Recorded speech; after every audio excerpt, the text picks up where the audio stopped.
নমস্কার বন্ধুরা, স্বাগত জানাই আমাদের চ্যানেলে। আজ আমরা কথা বলবো ভারতের অন্যতম সেরা বালু শিল্প প্রদর্শনী আন্তর্জাতিক স্যান্ড আর্ট ফেস্টিভ্যাল 2025 নিয়ে। ওড়িশার কোণার্কের চন্দ্রভাগা সমুদ্র সৈকতে 1 ডিসেম্বর থেকে শুরু হয়েছে এই উৎসব। এই উৎসবে যারা এখনো যেতে পারেননি বা পরের বছর যাওয়ার চিন্তা ভাবনা করছেন, তাদের জন্য আজকের ভিডিওটি খুবই গুরুত্বপূর্ণ। কি ছিল এই বছরের প্রধান আকর্ষণ? কোন দেশের শিল্পীরা এগিয়েছিল? সেরা ভাস্কর্য কোনগুলো? চলুন আর দেরি না করে পুরো উৎসব প্রাঙ্গণটি ঘুরে দেখে নিই। আর স্কিপ না করে এই ভিডিওটি দেখতে থাকুন, কারণ প্রতি মুহূর্তেই কিন্তু চমক পাবেন। বাংলা ভাষায় এই ভিডিওটি প্রথমবার। স্যান্ড আর্ট প্রদর্শনীর পাশাপাশি প্রতি সন্ধ্যায় আয়োজন করা হয়েছিল কোণার্ক নৃত্য উৎসব, যা ওড়িশার সাংস্কৃতিক ঐতিহ্যকে তুলে ধরে। এখানে হস্তশিল্পের মেলা, বিভিন্ন ফুড স্টল, কয়েকশো রকমের নাগরদোলা, ফার্স্ট এইড ক্যাম্প, বিশাল পার্কিং এর ব্যবস্থা, সেলফি স্ট্যান্ড, এছাড়াও সম্বলপুরী শাড়ির স্টলও এখানে দেখতে পাওয়া গিয়েছিল।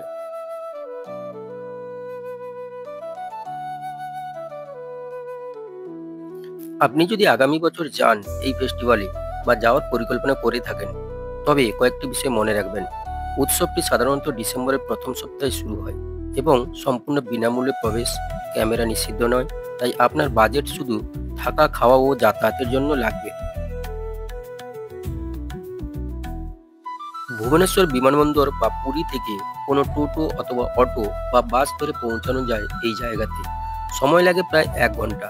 ভাড়া পড়বে, যদি বাসে যান তাহলে 50 টাকা মাথা পিছু। অটো কিংবা টোটো করে গেলে সেখানে আপনাকে রিজার্ভ করতে হবে, প্রায় 1200 টাকা মতো ভাড়া পড়তে পারে।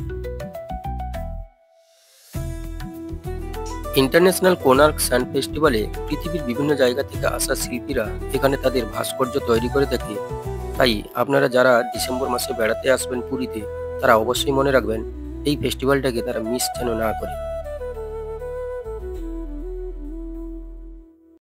চন্দ্রভাগা সমুদ্র সৈকত থেকে শুরু করে রামচণ্ডী ও পাশে থাকা কোণার্ক সূর্য মন্দিরের পুরো রাস্তা জুড়েই রয়েছে আলোকসজ্জা।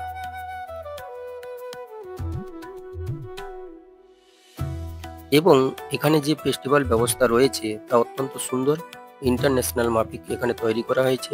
ইন্টারন্যাশনাল ফেস্টিভ্যাল যেভাবেই হয় সেভাবেই কিন্তু এখানে ব্যবস্থা রয়েছে।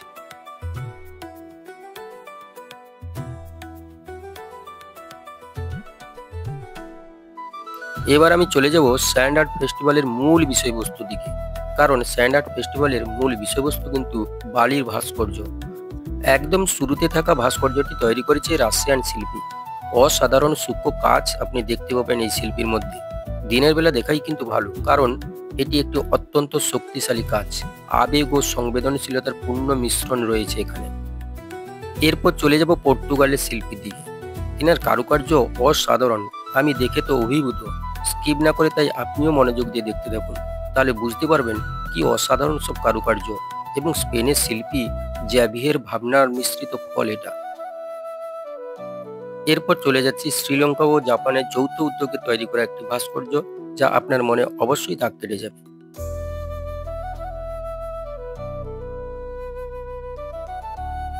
পঞ্চম ভাস্কর্যটি তৈরি করেছে ওড়িশার জাজপুর ও পুরীর শিল্পীরা। টপ 10 ভাস্কর্যের মধ্যে এটি অন্যতম।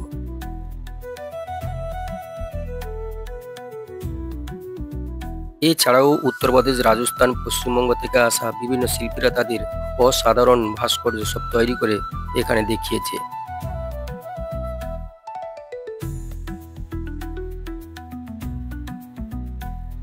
এরপর দেখুন বাংলা ও ঝাড়খণ্ড মিলিতভাবে তৈরি করা এবছরের সেরা ভাস্কর্য, যা প্রতিটি বাঙালির হৃদয়ে গেঁথে রাখার মতো। শিল্পী ছিলেন প্রীতি ঘোষ।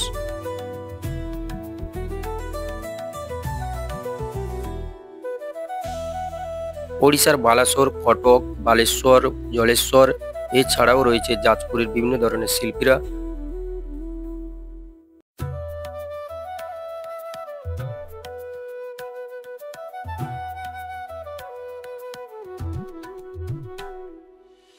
এই ফেস্টিভ্যাল হয় মোট 5 দিন। প্রত্যেক দিনই আলাদা আলাদা করে একটা থিম থাকে, তার উপরে শিল্পীদের ভাস্কর্য বানাতে হয়।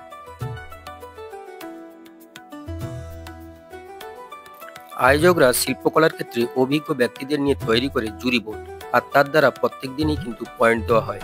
এবং এই সমস্ত ভাবনা ক্ষেত্রের সঙ্গে যুক্ত রয়েছেন সুদর্শন পট্টনায়ক।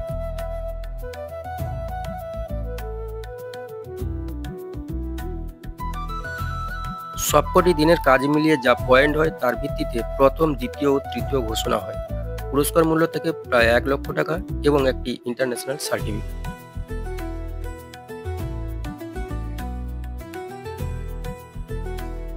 বন্ধুরা, স্কিপ না করে এগিয়ে চলুন, আরও চমক রয়েছে, কারণ আমি এই ফেস্টিভ্যালের দ্বিতীয় পর্ব দেখাতে চলেছি। দ্বিতীয় পর্বে রয়েছে আরও অনেক সুন্দর সুন্দর তথ্য।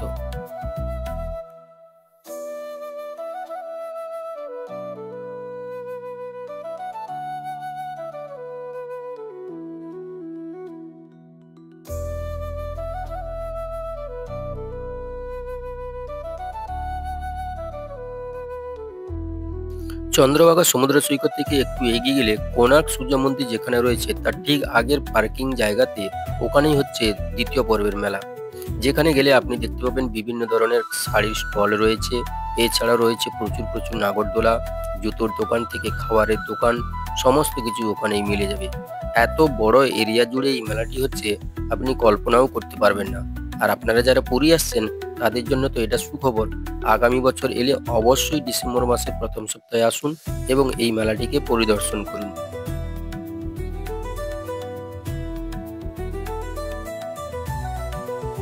সব মিলিয়ে international sand art festival Konark 2025 ছিল শিল্প ও সংস্কৃতির এক অসাধারণ মিলন ক্ষেত্র। বালির উপর এই শৈল্পিক কাজ সত্যি প্রশংসার দাবি রাখে।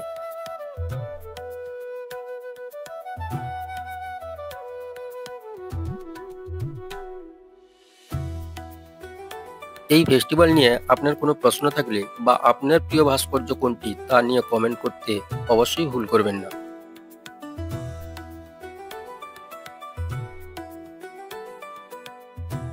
এমন আরও ট্রাভেল ও ফেস্টিভ্যাল ভিডিও দেখার জন্য চ্যানেলটি আজই সাবস্ক্রাইব করে রাখুন এবং আমাদের সঙ্গে থাকুন। ধন্যবাদ।